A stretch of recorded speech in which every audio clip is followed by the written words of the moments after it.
Boa noite, irmãos. Sejam muito bem-vindos a mais uma quarta-feira em que estaremos reunidos para louvarmos a Deus, para orarmos a Deus, para aprender mais da palavra de Deus. Vamos começar orando, pedindo a Deus para que os nossos corações, os nossos pensamentos estejam 100% voltados ao nosso Deus. Senhor, Pai amado, Tu que criastes, ó Pai, o céu, a terra, o mar e tudo que neles há. Tu que és Deus poderoso, Tu que és o Deus tremendo, Tu que és santo, justo e fiel.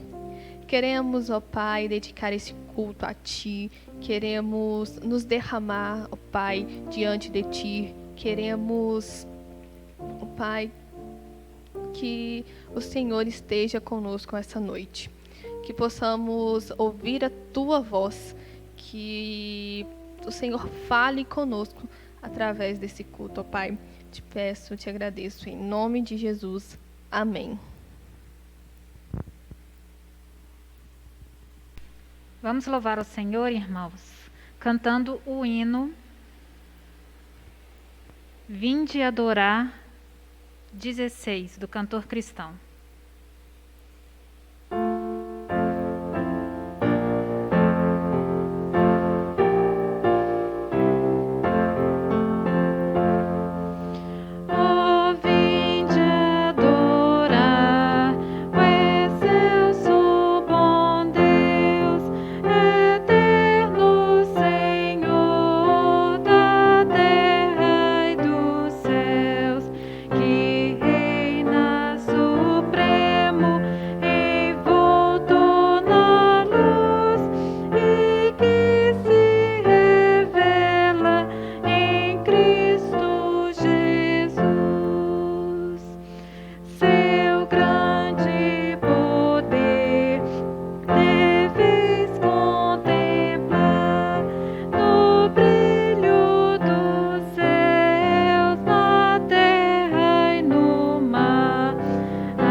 Amém.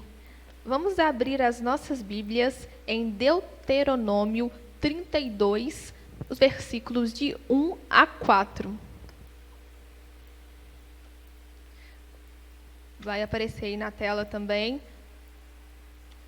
a referência, mas vamos fazer uso da nossa Bíblia e abrir em Deuteronômio 32 e leremos todos juntos os versículos de 1 a 4.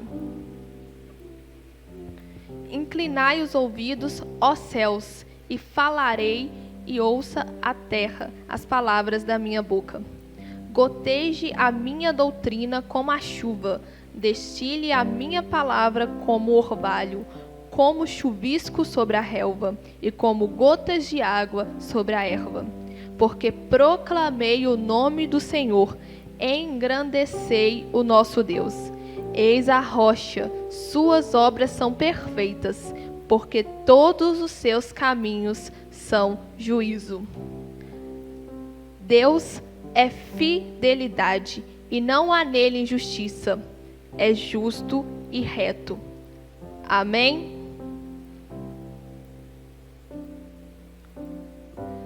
Vamos agora louvar o nosso Deus mais uma vez. E você aí em casa, se coloque em pé para cantarmos ao nosso Deus esse hino. E enquanto cantamos, vamos levar o nosso dízimo e oferta. Vai aparecer aí na tela as contas bancárias da igreja. E você pode entregar o seu dízimo e oferta através de transferências bancárias ou também pelo TED ou Pix. Vamos cantar, irmãos, que santo és tu, Senhor, através do hino do HCC 239. Santo és tu, Senhor.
Vamos orar ao nosso Deus agradecendo os dízimos e ofertas.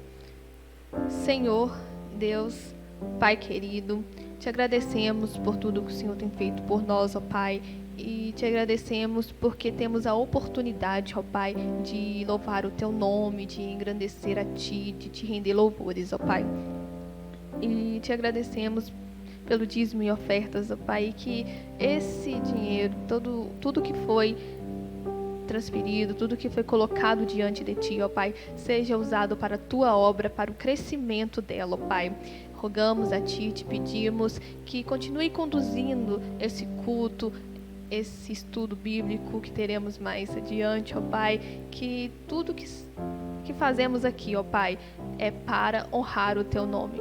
Muito obrigada, em nome de Jesus nós oramos, amém. Vamos passar para aquele momento em que pegamos o nosso celular, mandamos aquela mensagem para um irmão querido, também ali no chat do YouTube, para dar mesmo uma boa noite, perguntar ao irmão como é que ele está. Esse momento de interação. Antes fazíamos isso com um abraço, mas no momento não podemos, então aquela mensagem e para poder, né, estarmos aí reunidos virtualmente. Não podemos estar presencial, mas estamos aí todos juntos em espírito. Então vamos mandar uma mensagem aí todos.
Vamos passar agora para um momento em que vamos derramar as nossas vidas diante do nosso Deus.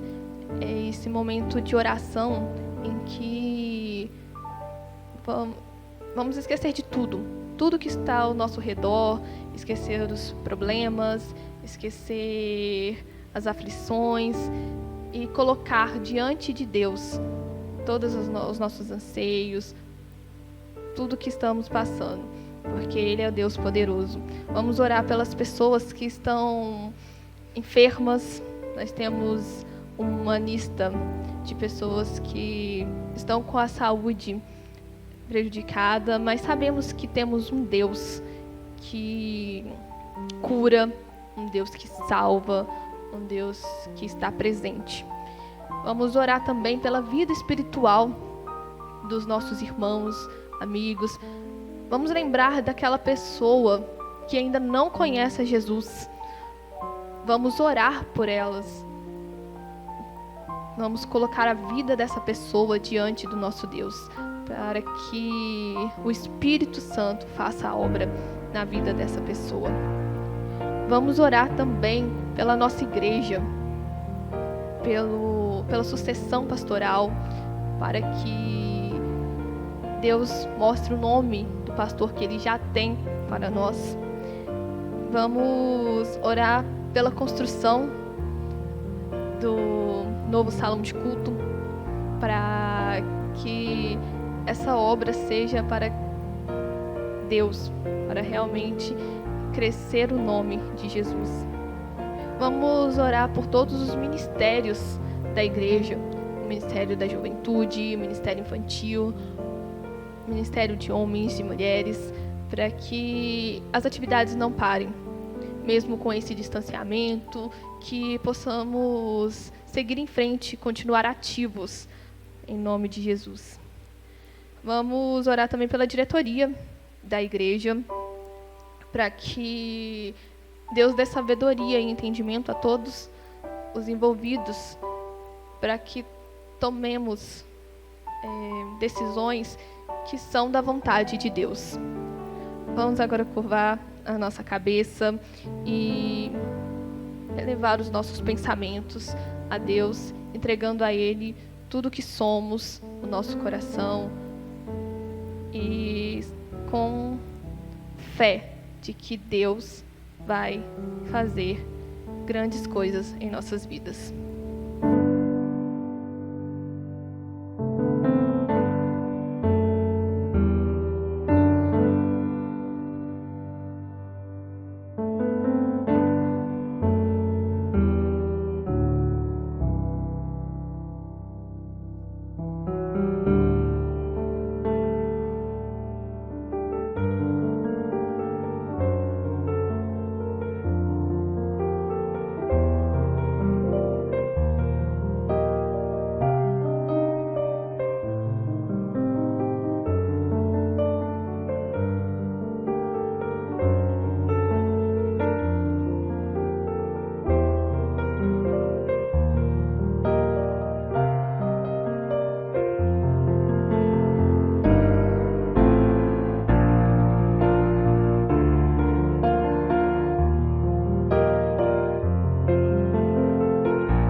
Passarei agora a palavra para a nossa irmã Cláudia Rezende, que preparou um estudo e tem sido, essas semanas que passaram, tem sido um estudo edificante em nossas vidas. Então, irmã Cláudia, que Deus te use, que Deus abençoe a sua vida. Boa noite, meus amados irmãos. Estamos mais uma vez aqui reunidos para estudarmos a palavra do Senhor.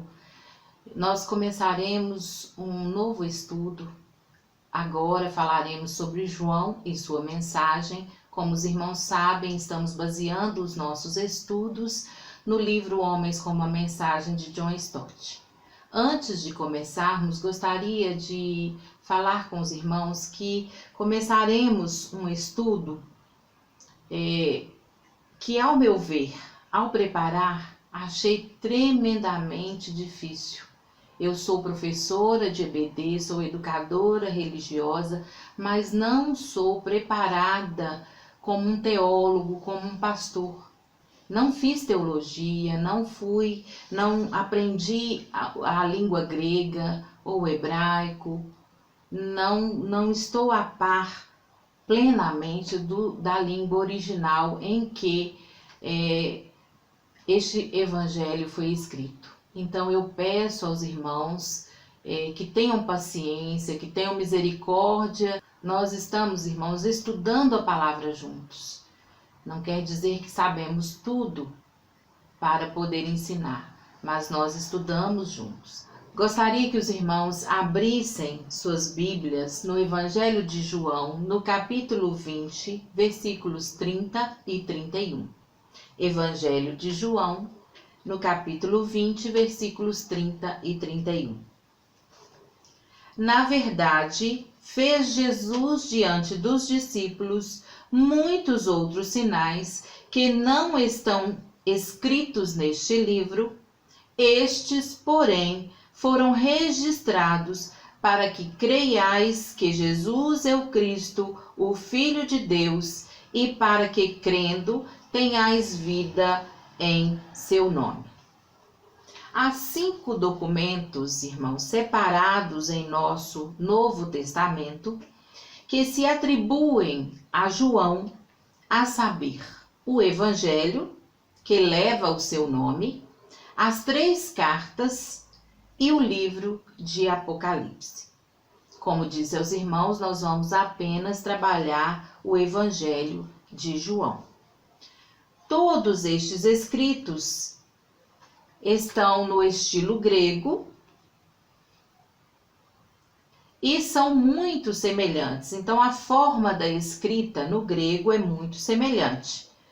Como há também muitas expressões teológicas surpreendentes, tais como Espírito de verdade, luz e trevas, do mundo, filhos de Deus, nascido de Deus, permanecer em Cristo, guardar seus mandamentos, amor, testemunha, vida e morte. Então, quando nós falamos luz e trevas, vida e morte, nós encontramos alguns dualismos ou oposições que também são conhecidas como paradoxos. Nós vamos encontrar estas expressões nestes documentos. Então, nós vamos encontrar no Evangelho, nas cartas e em Apocalipse. Hoje começaremos o nosso estudo por João, o homem. Vamos falar sobre a autoria do Evangelho de João. Quem era o autor? No ponto de vista tradicional, então o que diz a tradição a respeito do Evangelho é que João é o autor. E quem seria esse João? João, filho de Zebedeu. Nós vamos encontrar sobre isso em Marcos. Então, se os irmãos quiserem abrir, nós vamos encontrar em Marcos, no capítulo 10, versículo 35. João é filho de Zebedeu e de Salomé. Em Marcos 10, 35. Nós vamos ler este versículo. E aproximaram-se dele Tiago e João, filhos de Zebedeu, dizendo: Mestre, queremos que nos faça o que te pedimos. Marcos 10, 35 fala de Tiago e de João, filhos de Zebedeu. Em Marcos 15, ainda no livro de Marcos, o Evangelho de Marcos, no capítulo 15, versículo 40. 15, versículo 40. E também ali estavam algumas mulheres, olhando de longe, entre as quais também Maria Madalena e Maria, mãe de Tiago, o menor, e de José, e Salomé. Esta Salomé é mãe de João. Se nós atrelarmos este texto de Marcos 15, versículo 40, ao de Mateus, então no Evangelho de Mateus, no capítulo 27, e o versículo 55 e 56. Mateus 27, versículo 55 e 56. Diz assim: entre as quais estavam Maria Madalena e Maria, mãe de Tiago e de José, e a mãe dos filhos de Zebedeu. Então, no texto de Marcos, fala o nome de Salomé, mas não cita os filhos. Aqui cita as outras mulheres e também cita a mãe dos filhos de Zebedeu. Então, falta o nome de Salomé no texto de Mateus 27, mas Marcos coloca este nome. Então, portanto, João. Quem era João? João era filho de Zebedeu e Salomé. Ele era apóstolo. Nós vamos achar isso no Evangelho de Mateus. Todos os irmãos já sabem destas informações, mas eu gostaria de lê-las para os irmãos. Então, apóstolo, Mateus, no capítulo 10 e o versículo 2. Ora, os nomes dos 12 apóstolos são estes: o primeiro, Simão, chamado Pedro, e André, seu irmão, Tiago, filho de Zebedeu, e João, seu irmão. Então, João era apóstolo. Irmão mais novo de Tiago, nós vamos achar isto no Evangelho de Marcos, no capítulo 1 e o versículo 19. E passando dali um pouco mais adiante, viu Tiago, filho de Zebedeu, e João, seu irmão, que estavam no barco consertando as redes.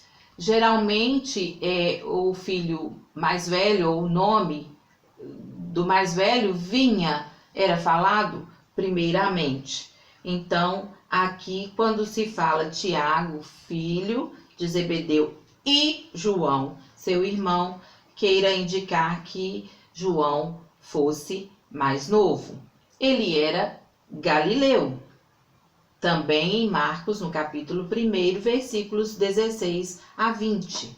E andando junto ao mar da Galileia, viu Simão e André, seu irmão, que lançavam a rede ao mar, pois eram pescadores. E Jesus lhes disse: vinde após mim, e eu farei que sejais pescadores de homens. E deixando logo as suas redes, o seguiram. E passando dali um pouco mais adiante, que é o texto que acabamos de ler, viu Tiago, filho de Zebedeu, e João, seu irmão, que estavam no barco consertando as redes, e logo os chamou. E eles, deixando seu pai Zebedeu no barco, com os empregados, foram após ele. Então, Jesus estava andando junto ao mar da Galileia. Lemos o texto todo para que os irmãos pudessem entender. Em Marcos, no capítulo 15, versículo 40 e 41, vai falar que ele é de uma família abastada, quer dizer, uma família que tem posses, porque eles eram sócios de Pedro, e eles trabalhavam ali com pescadores, e a mãe deles, Salomé, era uma daquelas mulheres que ajudavam a sustentar o ministério de Jesus. Marcos, no capítulo 15, versículos 40 e 41. As quais, e então aqui nós vamos falar da mãe deles, que é a Salomé. Eu vou repetir o versículo 40, que eu já li para os irmãos. E também ali estavam algumas mulheres, olhando de longe, entre as quais também Maria Madalena e Maria, mãe de Tiago, o menor, e de José, e Salomé, as quais também o seguiam e o serviam quando estava na Galileia, e muitas outras que tinham subido com ele a Jerusalém. Então, se fala da família dele, da mãe, que era Salomé, e estava ali a servir o Senhor com suas posses, servir o ministério. Ele era também o quê? Uma coluna da igreja de Jerusalém, da igreja primitiva, juntamente com seu irmão Tiago e com Cefas, o nome de Pedro em aramaico. Nós vamos achar isso em Gálatas, no capítulo 2, no versículo 9. Gálatas 2, versículo 9. Está lá escrito: e conhecendo Tiago, Cefas e João, que eram considerados como as colunas, a graça que me havia sido dada, deram-nos as destras em comunhão comigo e com Barnabé, para que nós fôssemos aos gentios e eles à circuncisão. Isto é uma palavra de Paulo quando ele está em Jerusalém e recebe um consentimento de Tiago, de Cefas e de João para que fossem aos gentios, fizesse um trabalho missionário aos gentios, enquanto Tiago, Cefas e João trabalhavam com os da circuncisão. Apelidado Filho do Trovão. Por Jesus esse apelido é dado a eles. Voltando então lá no Evangelho de Marcos, no capítulo 3 e o versículo 17. Irmãos, eu tenho consciência de que são muitos textos e às vezes não dou muito tempo para os irmãos olharem, porque nós falamos sobre muitos assuntos. Mas eu estou lendo para os irmãos e confio que certamente aqueles que tiverem alguma dúvida poderão recorrer a esses textos em outro momento. Nós temos Marcos no capítulo 3, então, e o versículo 17, em que nós vamos achar o apelido de João, que diz assim: e a Tiago, filho de Zebedeu, e a João, irmão de Tiago, os quais pôs o nome de Boanerges, que significa filhos do trovão. Então, essa palavra aqui é quando Jesus coloca nestes dois irmãos, Tiago e João, o apelido de filhos do trovão, ou Boanerges.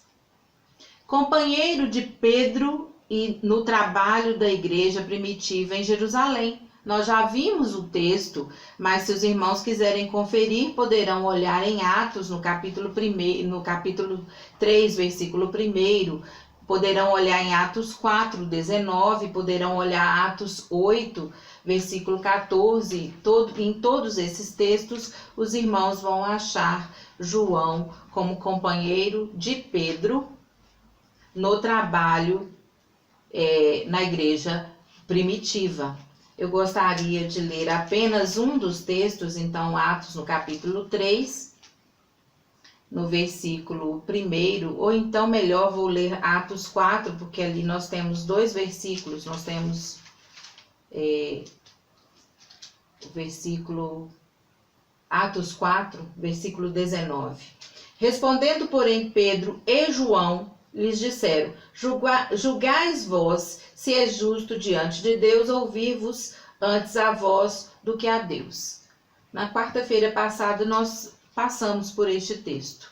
Então, João é companheiro de Pedro no trabalho da igreja primitiva. Neste texto que eu acabei de ler, nós falamos na quarta-feira passada e falamos que era sobre quando Pedro e João foram aprisionados e os sacerdotes deram aquela ordem que não poderia ser cumprida por eles, então eles falam que mais importava ouvir a Deus do que a eles. Aparentemente, irmãos, ele era indouto, ou quer dizer, inculto.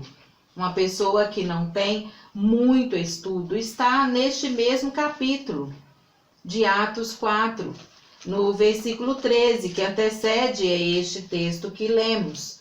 Porque aqueles doutores e sacerdotes que era Anás, Caifás, João, Alexandre, todos estes que pertenciam à linhagem dos sacerdotes, ao prender Pedro e João, eles constataram que eles não eram instruídos, eram incultos. Então eles ficaram abismados com as palavras que estes homens de Deus pregavam, com o conhecimento que eles tinham, visto que não haviam frequentado, não tinham este estudo, este preparo para isso. Então eles, vendo a ousadia de Pedro e João, e informados de que eles eram homens sem letras e indoutos, maravilharam-se e reconheceram que eles haviam estado com Jesus. Então aqui nós vimos sobre João que ele aparentemente era um indouto. Ele e Pedro, irmãos, prepararam a última ceia. Quando a gente vai falar sobre a ceia, eu de fato não havia prestado tanta atenção nesse texto das pessoas que prepararam a ceia. Mas aqui fala em Lucas, no capítulo 22, no versículo 8, vai falar que João e Pedro prepararam a última ceia. Então, Lucas, no capítulo 22, e versículo 8. E mandou a Pedro e a João, dizendo, palavras de Jesus, ide, preparai-nos a Páscoa para que a comamos. Então, aqui no capítulo 22, quando há a conspiração contra Jesus e há aquele momento que antecede a última ceia, ele manda a Pedro e a João que a preparem para que eles possam, então, comer. Ele pertencia ao grupo mais íntimo de Jesus. Os irmãos vão lembrar da expressão aquele a quem Jesus amava. Então, ele pertencia ao grupo mais íntimo. Está em Marcos, no capítulo 5, versículo 37. Marcos 5, versículo 5, 37. Não especificamente falando isto, mas falando deste grupo seleto que está mais próximo de Jesus. Então, Marcos 5, versículo 37. E não permitiu que alguém o seguisse, então, Jesus. Não permitiu que alguém o seguisse, a não ser Pedro, Tiago e João, irmão de Tiago. Então, João pertencia a este grupo. Em Marcos 9, versículo 2, nós vamos encontrar também sobre essa intimidade destes 3 servos do Senhor com o Senhor. No capítulo 9, versículo 2, e 6 dias depois, Jesus tomou consigo a Pedro, a Tiago e a João e os levou sós, em particular, a um alto monte e transfigurou-se diante deles. Se os irmãos forem comigo até Marcos 14 e o versículo 33, então Marcos 14 no versículo 33, nós vamos ver, e tomou consigo a Pedro e a Tiago e a João, e começou a ter pavor e a angustiar-se. Isso no Getsêmani. Então, nós temos aqui passagens, textos bíblicos que falam um pouquinho de quem era João. Então, nós vimos que João era um apóstolo, filho de Zebedeu e de Salomé, irmão mais novo, irmãos, provavelmente, irmão mais novo de Tiago, devido a essa questão cultural, né, do mais velho estar à frente. Galileu, ele era de família abastada, uma família que ajudava a sustentar o ministério de Jesus, coluna da igreja primitiva, juntamente com seu irmão Tiago e com Pedro, apelidado Filho do Trovão ou Boanerges, porque quando ele é apelidado, ele está juntamente com Tiago. Então Jesus apelida Tiago e João como filhos do Trovão ou Boanerges. Companheiro de Pedro no trabalho da igreja primitiva em Jerusalém. Neste período que João é companheiro de Pedro, logo após o martírio de Tiago, seu irmão, aparentemente indouto, não instruído, quando ele é preso com Pedro, e que os sacerdotes ficam impressionados com a capacidade que eles têm de falar, e eles entendem que isto é porque eles andaram com Jesus. Ele e Pedro preparam a última ceia. Ele pertencia ao grupo mais íntimo de Jesus. Irmãos, Russell Philip Shedd, os irmãos conhecem. Ele é muito conhecido nosso. Morou no Brasil por muitos anos. Teve seu ministério, grande parte do seu ministério aqui conosco. Faleceu em São Paulo em 2016. O pastor Shedd considera essa intimidade, quando fala que João pertencia ao grupo mais íntimo de Jesus, Pedro, Tiago e João, fala que essa intimidade é aquela que está presente no Salmo 25 e o versículo 14. Aquela que indica que há comunhão com os pensamentos, desejos e anseios de Deus. Então, quando fala que do discípulo que Jesus amava, está falando que essa intimidade se dava porque havia comunhão entre estes irmãos, esses 3 homens de Deus e o próprio Cristo. Uma comunhão com os pensamentos, os desejos e os anseios de Deus. Irmãos, talvez a idade provável de João, quando ele se tornou discípulo, seja de menos de 20 anos. Provavelmente ele poderia ter entre 14 e 18 anos. E um argumento muito usado para comprovar que talvez essa idade seja menor do que 20 anos é o texto de Marcos, no capítulo 1 e versículo 20. Quando fala, nós já lemos alguma coisa sobre isso, quando fala que logo os chamou, quando Jesus convoca esses discípulos, e logo os chamou, e eles, deixando seu pai Zebedeu no barco com os empregados. Geralmente os pais, principalmente quando tinha posses assim, ou quando tinha, no caso deles era uma empresa, eles eram sócios na pescaria com Pedro. Quando há empregados, então, deixando seu pai Zebedeu no barco com os empregados, o seguiram. Os empregados eram mantidos quando os filhos eram menores.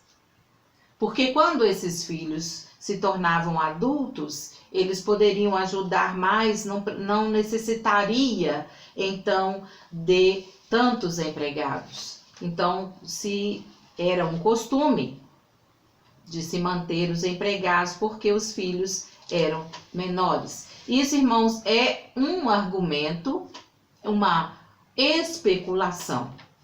Mas provavelmente ele teria entre 14 e 18 anos, seria menor que, não era maior de idade. Outro argumento bem provável está em Mateus, no capítulo 17, se os irmãos quiserem abrir. Em Mateus, no capítulo 17, nós vamos achar um episódio em que fala sobre a questão dos impostos. E os impostos naturalmente eram pagos a partir, ou os maiores de 20 anos é que pagavam os impostos. Pedro também não era muito mais velho que João ou que Tiago. Os dois aparentemente tinham menos de 20 anos. E os impostos eram pagos por pessoas com mais de 20 anos. Então, Mateus, no capítulo 17, versículos 24 a 27. Nós vamos ver o seguinte. E chegando eles a Cafarnaum, aproximaram-se de Pedro os que cobravam as dracmas e disseram: o vosso mestre não paga as dracmas? Disse ele: sim. E entrando em casa, Jesus se lhe antecipou, dizendo: que te parece, Simão? De quem cobram os reis da terra os tributos ou o censo? Dos seus filhos ou dos alheios? Disse-lhe Pedro: dos alheios. Disse-lhe Jesus: logo estão livres os filhos. Mas para que os não escandalizemos, vai ao mar, lança o anzol, tira o primeiro peixe que subir, e abrindo-lhe a boca, encontrarás um estáter. Toma-o e dá-o por mim e por ti. Pensando, irmãos, que os discípulos estavam todos ali juntos com Jesus, não seria mais coerente que houvesse, que ao retirar aquele imposto, aquela moeda de dentro do peixe, fosse uma moeda que cobrisse a mais discípulos, a todos eles, e não somente a Pedro e Jesus? A ideia, aí este argumento diz que só os adultos pagavam impostos, aqueles com idade superior a 20 anos. Então, supõe-se que João tivesse menos de 20 anos quando se tornou um discípulo.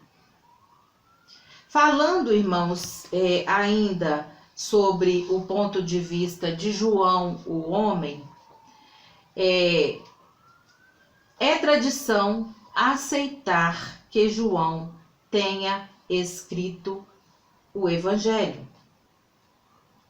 Tradicionalmente aceito. Nós vamos ver que há algumas implicações. Por que acredita-se que João escreveu o Evangelho? Nós estamos baseando numa palavra que remonta a Irineu, bispo de Lyon. Já falei com os irmãos quem era Irineu, bispo de Lyon. Irineu alegava ter uma ligação direta com João através de Policarpo, outro bispo, desta vez bispo de Esmirna, que teria sido discípulo de João e que foi martirizado em 156 d.C., aos 86 anos de idade. Numa famosa carta conservada por Eusébio, também já falei com os irmãos sobre Eusébio. O Eusébio era bispo e historiador da igreja. Irineu conta a um amigo como quando jovem sentava-se aos pés de Policarpo, e Policarpo, este sendo um discípulo de João, ouvia discorrer sobre as conversações de João com Policarpo e o ensino que recebera diretamente do apóstolo. Deve ser dito, entretanto, que somente uns poucos dentre os principais estudiosos do século XX aceitam esta evidência. Então, muitos não aceitam esta evidência, embora Eusébio tenha conservado esta carta. que remonta lá do 1º século, dizendo de João ser o autor. Sua relutância deriva do ponto de vista compartilhado pela maioria dos estudiosos de que o Evangelho de João não é fundamentalmente uma obra histórica. Nós vamos ver que o Evangelho de João, ele difere dos sinóticos. Os sinóticos são os 3 primeiros livros, Mateus, Marcos e Lucas, que são livros semelhantes historicamente. Eles contam as mesmas coisas. O Evangelho de João acrescenta, complementa, nós falamos assim, que o Evangelho de João complementa os evangelhos sinóticos, os evangelhos que contam, que seguem semelhantemente, contam as mesmas histórias. Ele é antes o resultado de um longo processo de desenvolvimento teológico, o Evangelho de João, refletindo assim o pensamento de um período tardio na forma de evangelho. Nós estamos falando do Evangelho de João, ele foi escrito aproximadamente entre 80 e 100 depois de Cristo. E os outros evangelhos escritos bem anteriormente. Então, há aí uma colocação. 3 características, irmãos, requerem uma explanação. Em muitos aspectos, João apresenta uma imagem diferente de Jesus, comparado aos evangelhos sinóticos. Como disse, são evangelhos semelhantes ou com a mesma visão, Mateus, Marcos e Lucas. No Evangelho de João, Jesus de modo algum hesita ao alegar publicamente ser o Filho de Deus. Nós vamos achar isso no Evangelho de João, no capítulo 5, e os versículos 19 a 30. Eu não terei tempo para ler todos estes versículos, mas os irmãos poderão fazê-lo em outro momento. Mas Jesus respondeu e disse-lhes: na verdade, vos digo que o Filho por si mesmo não pode fazer coisa alguma, senão o não vir fazer o Pai, porque tudo quanto ele faz, o Filho o faz igualmente. Aqui Jesus está falando do relacionamento dele com Deus, a honra que é dada ao Pai por meio do Filho e do Filho por meio para o Pai. Então aqui é falado de Jesus abertamente como Filho de Deus. E nos evangelhos sinóticos, Mateus, Marcos e Lucas, há um certo freio quanto a falar abertamente, porque, segundo os evangelhos de Mateus, Marcos e Lucas, naquele tempo ainda não era o propósito. Então, há uma pequena diferença aí. Não há qualquer diferença de estilo entre o ensino de Jesus em João. João fala as palavras de Jesus na sua linguagem. Ou melhor, o evangelista é responsável pela linguagem dos discursos proferidos por Jesus. No Evangelho de João, ele fala da mesma maneira que Jesus, a palavra de Jesus é usada através da palavra do evangelista. O evangelho é belamente construído, é um fato. Os estudiosos concordam que ele é uma obra-prima literária. Muitos, porém, irmãos, consideram que em um autor que dedicou tanto cuidado à estrutura do evangelho e à sua composição, deveria preocupar-se em narrar a história. Então, os que estudam o Evangelho de João, julgando não ser escrito por João, eles têm as suas diferenças e eles acham que, sendo um evangelho, deveria ter escrito a história como os demais evangelhos. Tomados em conjunto, esses 3 pontos, então o aspecto do Evangelho de João, não hesitar falar publicamente que Jesus era o Filho de Deus, ou a questão de não haver diferença do estilo na linguagem de Jesus e de João, e o Evangelho ser belamente construído, esses 3 pontos são sustentados por uma maioria de estudiosos, o que torna improvável que o Evangelho tenha sido escrito por uma testemunha ocular do ministério de Jesus. Então, eles colocam em dúvida que João tenha escrito o Evangelho. E, como consequência, a atribuição de sua feitura a João, filho de Zebedeu, pelos pais da igreja do primeiro século, é rejeitada. Em suma, irmãos, não há consenso entre os estudiosos. Uns acreditam que João é o autor, outros não acreditam. Nós temos aqui, e eu assistindo uma palestra do pastor Russell Philip Shedd, ele levantou uma suposição, ou melhor, uma especulação a respeito da autoria do Evangelho de João. Ele coloca que a autoria do Evangelho poderia ser de Tiago. E ele tem 2 textos que ele usa para comprovar essa especulação. Comprovar o motivo da especulação.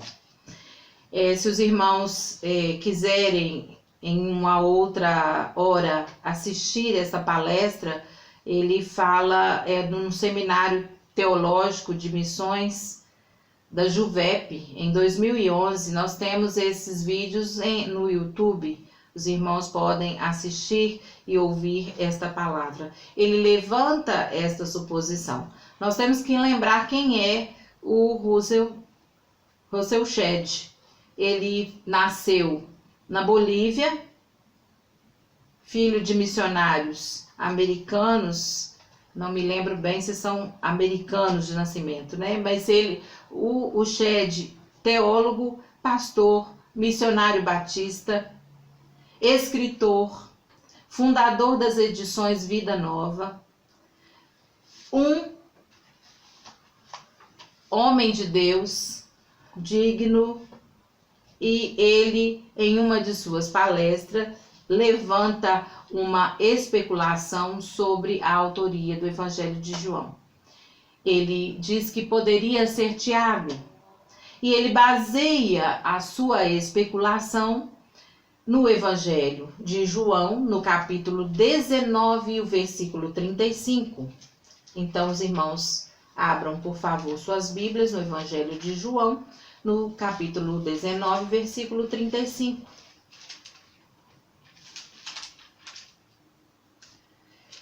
E diz assim: e aquele que o viu testificou, e o seu testemunho é verdadeiro, e sabe que é verdade o que diz, para que também vós o creiais.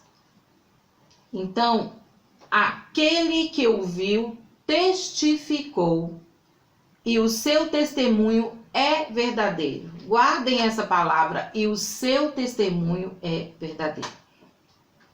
Agora nós vamos para João, no capítulo 21 e o versículo 24. Nós vamos ver, parece quase que uma repetição do texto. Este é o discípulo que testifica destas coisas e as escreveu, e sabemos que o seu testemunho é verdadeiro. Então, novamente escrito e colocando, testifica destas coisas, sabemos que o seu testemunho é verdadeiro. O Russell Shedd, ele chama a atenção sobre a expressão seu testemunho. No original grego, significa martíria. E eu acho que a sonoridade para os irmãos dá logo uma dica. Martíria significa tem sido martirizado com base na própria experiência. Então, quando em João 19:35 diz que aquele que o viu testificou e o seu testemunho é verdadeiro, quer dizer, martíria, sabe que é verdade o que diz, para que também vós creiais. Então, Shedd, ele lança a teoria de que João tenha levado consigo para Éfeso, onde o Evangelho de João foi escrito, e acrescentado em Éfeso o capítulo 21, onde ele diz que este é o discípulo que testifica destas coisas e a escreveu, sabemos que o seu testemunho é verdadeiro. Ele supõe que João tenha levado as anotações de Tiago a respeito de Jesus, destes acontecimentos do Evangelho de João. Então, lá nos anos de 90 a 100, ou de 80 a 100 depois de Cristo, João tenha escrito o livro, ou o Evangelho, baseando nestas anotações de seu irmão, que, segundo João 19:35, deu seu testemunho verdadeiro através da palavra martíria, martirizado. Nós sabemos que Tiago foi martirizado. Irmãos, o próprio Russell Shedd fala que isto é uma especulação. Ele ainda brinca nesta palestra e diz: saberemos, então, quando chegarmos no céu, nós vamos atrás de João e vamos perguntar sobre essa história. Eu acho que nós não teremos tempo para isso no céu, né, irmãos? Nós vamos cantar louvores ao Senhor, nós vamos adorar ao Senhor o tempo todo, não teremos tempo para isso. Baseado ainda em sua especulação ou sua suposição, Shedd diz que isso poderia explicar os capítulos 6, 7, 8, 9 e 10, que possuem textos que não constam nos sinóticos, ou em Mateus, Marcos e Lucas. Nestes livros que têm semelhança, são vistos juntos. Nós sabemos que alguns textos que tem nos sinóticos não constam em João e vice-versa. Em João, mais ainda do que nos demais, tem passagens que não constam. Ontem eu e meu esposo estávamos conversando sobre a questão da ressurreição de Lázaro, que é constada apenas no Evangelho de João e nos outros não. O Evangelho de Lucas cita alguma coisa da relação entre Marta e Maria, um episódio em que Marta está muito ocupada e Maria está lá ouvindo Jesus, e que Jesus fala para Marta que Maria escolheu a melhor parte, mas este episódio, mas não fala da ressurreição de Lázaro, só no Evangelho de João consta esta passagem. Irmãos, João e os sinóticos. Clemente de Alexandria, que nós já conversamos também a respeito deste homem, que é um bispo, ele viveu entre os anos 150 e 215 depois de Cristo. ele, sabendo que os fatos materiais já estavam esclarecidos nos outros evangelhos, ele diz que João compôs um evangelho espiritual. Por isso que há alguma diferença entre ele e os sinóticos. Mas acreditamos que isso esteja bem longe da verdade. Segundo ainda, de acordo com Clemente, João estava preocupado em transmitir a essência interior de Jesus. Então, desta forma, promover um relato que pudesse pretender ser tão historicamente confiável como os sinóticos, Mateus, Marcos e Lucas. Além disso, são dignos de observação os muitos pontos em que a narrativa de João supre a falta ou complementa os sinóticos. Estes pontos foram expostos e discutidos num famoso ensaio de Liam Morse. É bem possível que João estivesse deliberadamente utilizando tradições e lembranças que não tinham sido utilizadas na tradição dos outros evangelhos. São tudo suposições, irmãos. Em vários aspectos, João elabora o retrato que os evangelhos pintam, que eles contam. Ele enfatiza a descrição de Jesus em proclamar-se publicamente como Cristo. Os sinóticos podiam levantar a acusação de que as pessoas dificilmente poderiam ser censuradas por não crerem em Jesus. João, irmãos, torna evidente que o impedimento para a fé não estava no lado de Jesus. Ele vê de um ângulo diferente. Ele fala que a autoproclamação de Cristo era clara como cristal. Portanto, a responsabilidade cabe totalmente a nós se nos recusamos a crer.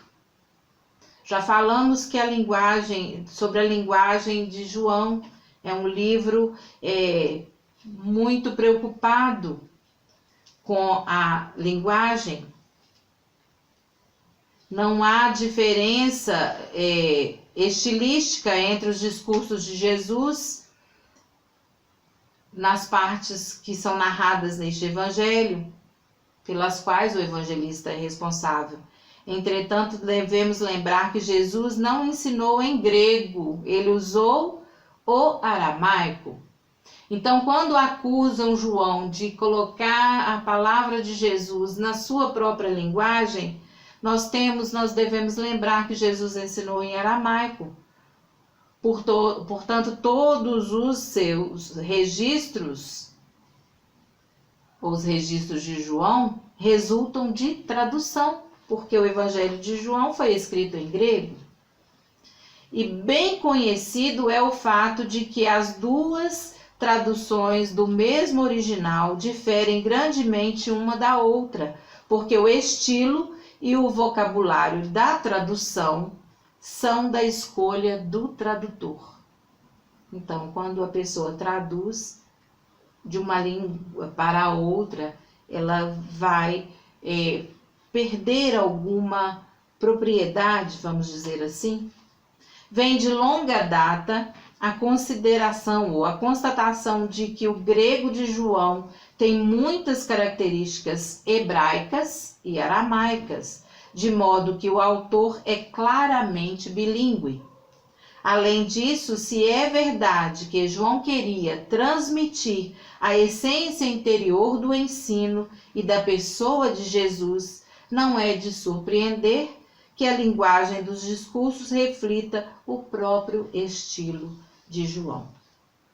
Mas João também tem uma estrutura. O Evangelho de João apresenta uma estrutura. O próprio autor revela o cuidado com que compôs o seu Evangelho. Ele descreve em termos de seletividade. Na verdade, fez Jesus diante dos discípulos, e este foi o versículo que eu comecei aqui o nosso estudo. Na verdade, Jesus fez diante dos discípulos muitos outros sinais que não estão escritos neste livro. Estes, porém, foram registrados para que creiais que Jesus é o Cristo, o Filho de Deus, e para que, crendo, tenhais vida em seu nome. No capítulo 20, versículos 30 e 31.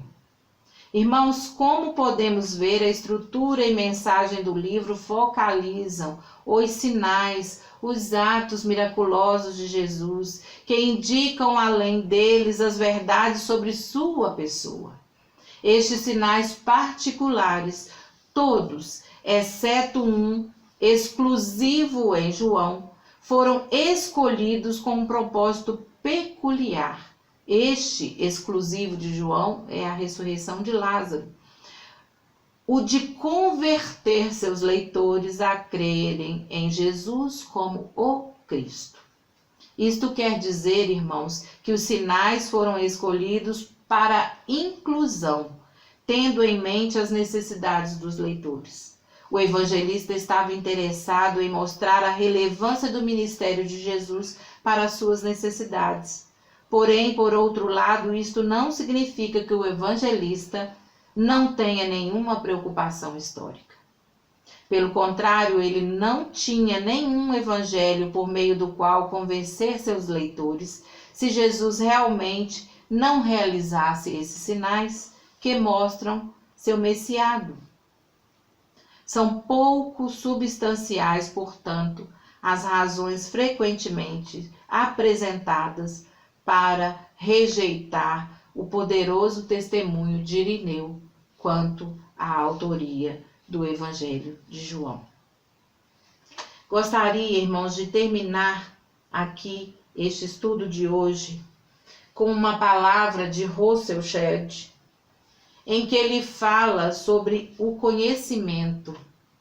Quando nós fazemos esses estudos, irmãos, do Evangelho, ou nós fizemos do Evangelho de Marcos, nós fizemos das cartas de Pedro, nós não queremos colocar dúvida no coração dos irmãos, nós queremos estudar a palavra de Deus, de conhecer estes homens de Deus que as escreveram através do Espírito Santo do Senhor, inspirados e como instrumento de Deus. Nós queremos conhecer mais a palavra do Senhor, para que também possamos dar testemunho dela. E nisso, o Shedd fala que o conhecimento não enfraquece a nossa fé. Pelo contrário, ele auxilia o relacionamento com Deus e produz muita dependência dele. Quanto mais, irmãos, nós estudamos a palavra do Senhor, nós conhecemos mais desses autores do texto sagrado, nós nos relacionamos mais com o Senhor. Porque nós conhecemos o Senhor da palavra através da sua palavra. Quanto mais lemos a palavra do Senhor, mais podemos falar de Deus com propriedade, porque nós estamos conhecendo mais e mais, tendo mais intimidade com o nosso Deus. Que Ele nos ajude, irmãos, nesse propósito, de ler a sua palavra, de entender, de aplicá-la no nosso viver diário, porque é disto que precisamos. Nós estudamos a palavra do Senhor porque nós temos interesse de sermos melhores servos do Senhor. Que Deus nos abençoe. Nós vamos orar agradecendo a Deus por tudo que Ele tem feito. Irmãos, nós temos vivido tempos muito difíceis. Muito difíceis. Embora o nosso coração não queira estar afastado dos irmãos, nós nesse tempo precisamos. E Deus conhece cada coração. E Ele sabe de todas as coisas. Não permitiria Deus que vivêssemos esse tempo se não estivesse em seus propósitos. Nós temos que entender isto. Que Ele nos ajude para que possamos, irmãos, em meio a tempos tão terríveis, ainda dar testemunho e bom testemunho do nosso Deus. Senhor eterno, graças te damos, ó Deus, porque tu és um Deus maravilhoso, em todo o tempo e o tempo todo. Muito obrigado, ó Deus, pela vida, pela direção, pelo teu cuidado constante para conosco. Em meio às tribulações, o Senhor tem nos fortalecido. Em meio às dificuldades, o Senhor nos tem dado condição para testemunhar da tua palavra. Que não percamos, ó Deus, desta chance que o Senhor nos dá de sermos testemunhas vivas do teu evangelho, da tua palavra. Que sejamos bênçãos nas tuas mãos e que possamos, ó Deus, aplicar na nossa vida a tua palavra e que possamos, ó Deus, viver com alegria e com desejo de te servir e de te honrar. Eu te agradeço, ó Deus, por tudo que és, no nome santo e precioso de Jesus. Amém.